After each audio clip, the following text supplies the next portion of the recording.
faire un pont pour de bon. Lui donner ton prénom. Des starlettes et des bébés. Quand j'avais 18 ans.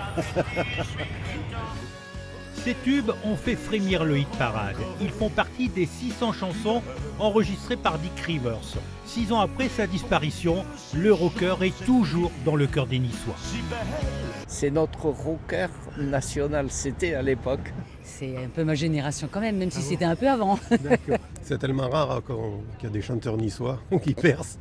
Il avait une voix extraordinaire et puis il avait sa manière de se comporter, de danser. Dick Rivers était incontestablement un enfant de Nice.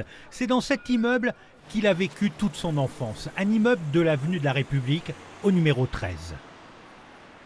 Et tu vois que le 13 ne porte pas que malheur. Je ne suis pas quelqu'un de nostalgique, mais je pense surtout à ma maman et à mon papa. Et les Noëls que je faisais là, tous les Noëls. Et dans le quartier, on se souvient naturellement de lui. Il est venu manger la soque avec son fils et sa femme.